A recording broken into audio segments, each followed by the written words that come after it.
as I was leaving, I was like, hey, I'm leaving. Do you want to leave with me? She's like, yeah, I think I'll leave with you.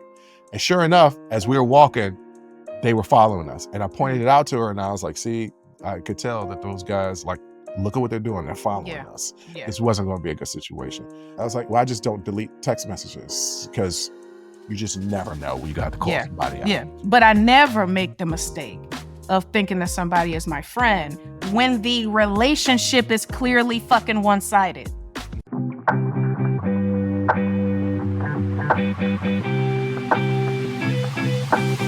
So this is what happened. Okay, I got to give you a backstory. The story is kind of long, but not real long. I'm going to try to make it short. So there's a young lady that I always thought was my friend. Okay, so another one of those situations, right, that I often find myself in. And this one was a little different because she was the stepdaughter of a client. Okay. So I knew the couple, the stepmother, interracial couple. I love that couple, right? Interracial couple. The woman was around my age. The father was older. The father was a retired Army guy. Got drunk with him one time, told me, he was like, yeah, I'm the guy that they sent to go assassinate people. And I was like, bro, I don't think you're supposed to be telling me. Yeah, I think you're supposed to still be under NDA for that. But yeah, and I was like, I don't really want to know this. What if somebody come and try to torture me to get information? I'm gonna give you up. Like, I don't really know you like that. And also, I'm not gonna go through torture. Yeah, like at all. Like as soon as the guy comes in and unfurls the little bit of thing and it's got all these tools in it, and I'm like, listen, you ain't got to do all that. Go give me an extra value meal, with a Sprite and a tape recorder. I'll tell you whatever you want to know. You don't have to do that. Yeah, I was like, look, all you had to do was walk in and ask me something first. You ain't even asked me. Hold on, man. You just assumed that I was gonna hold this information. I don't even know why I'm here. Ask me a question first. And they're like, those tools look real torturous. Like, what were you planning? Look, I'm gonna tell you right now. Come in with a car battery for what? Like, look. And it don't have to be no expensive extra value meal. Just give me a Big Mac and fries. I don't even really need you can give me water. I don't need no Sprite. I'm gonna tell you everything you need to know. Yeah. But anyway, so I was real cool with them, and they were like, I wasn't her direct trainer. She took a class, the stepmother, and they were like, hey, my stepdaughter is staying with us for the summer. She's a college volleyball player. Can you train her? And I was like, yeah, I could train her.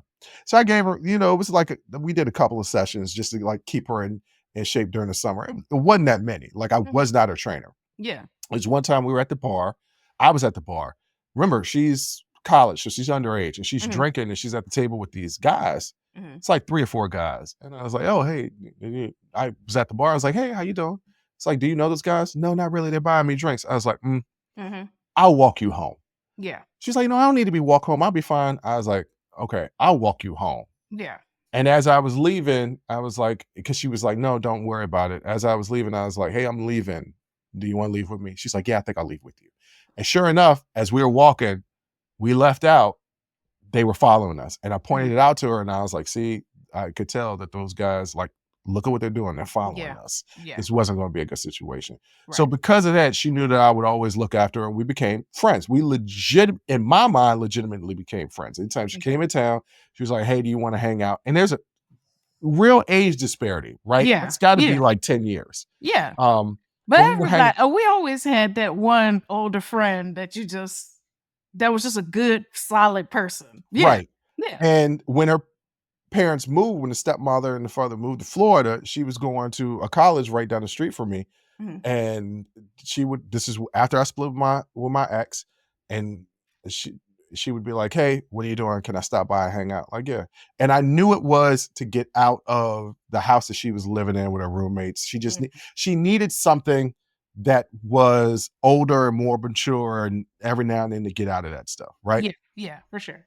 I helped her move out of that townhouse to put her stuff in storage when all of her roommates like didn't lift a finger, right? Yeah. So she leaves, she graduates, she leaves, and I hadn't heard from her months. And I reached out to her and I was like, hey, how you doing? How you been? I haven't heard from you in a while. And then she said something, I'm paraphrasing, this is how I read it. It's like, we're not really friends like that anyway. And I was like, oh, okay. All right, cool. Yeah. So I like just stop reaching out. Yeah. Through the years, she would now and then reach out, like, "Hey, how you doing? How you catch up?" I thought we weren't friends, but I'm not that type of petty. So I'm like, all right, I know you are, She would be left on red. right, but I'm not that type of petty. Somebody reaches out, I never ignore people. I'm gonna say I'm good, blah blah blah blah. And then she would always reach out when she was having issues. She got married. Mm-hmm. I was like, I don't know, this seems kind of quick. You get married, you barely know the person. Sure enough, things didn't work out. She cheated. They eventually get a divorce. During that whole process of her getting a divorce, who's she calling? Me. You're the only person I could talk to. I can't really talk to my family or anything about this. I know I can be open and honest with you, and you're gonna get me real. Right. I was like, oh yeah, I got your back. This is during the pandemic. Yeah. I sent her a couple of text messages about the podcast. One she responded to, two she didn't, but I sent a lot of text messages, like mass text messages. So sometimes people didn't respond. I didn't really pay attention to that. Yeah. Somebody, a friend of mine was talking about this woman on the internet on Instagram. And I was like, wow, that looks like my friend. Yeah. So it made me think about it. And I was like, yo, I haven't talked to her in a while. I should just reach out to see how she's doing. Mhm. So I reached out this week. I reached out on something like Monday. Mhm. And it was like, hey, how you doing? I haven't talked to you in a while. Friend brought up somebody that kind of resembled you and thought I'd reach out and see how you're doing. She's like, hey, wow, hey, everything is good. I'm married. I have a 2-year-old and I'm stationed at Fort Belvoir Mhm. because she was in the armed forces. Mhm. And I said, wait a minute, what? That's a lot to have happened in 2 years because the last time I Yeah. talked to her was 2 years ago. Yeah. She was in the process of getting a divorce. So you're married with a 2-year-old, and I don't know anything about this. And guess where Fort Belvoir is? I don't know. DC. So she was in Alabama. She was in Alabama, Arkansas, or something like that when she was Mhm. going through the divorce. Mhm. Now she's in DC. And I was like, well, hold on. So you got married, Mhm.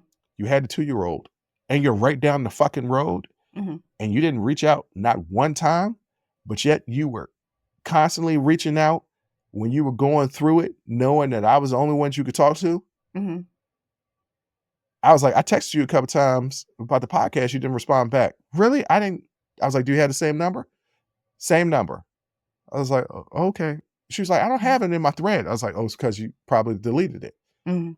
She was like, oh, you keep receipts. I was like, well, I just don't delete text messages because you just never know when you got to call Yeah. somebody out. Yeah. Yeah. So I was like, oh, okay. And then try to continuously have a conversation. I got real short with my answers because I was like, oh, so you only fucking reach out when you're in need.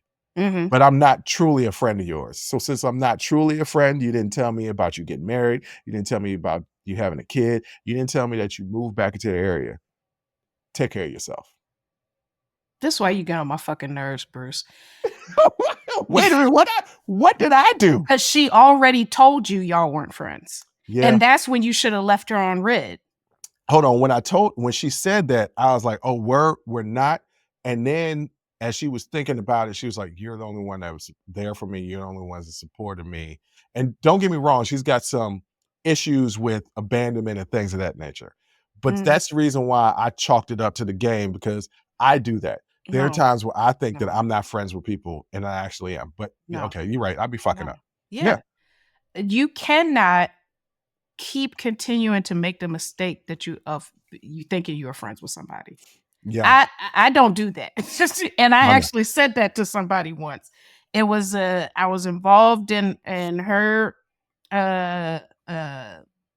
it's like life coach business, right? I would do her photography and videography.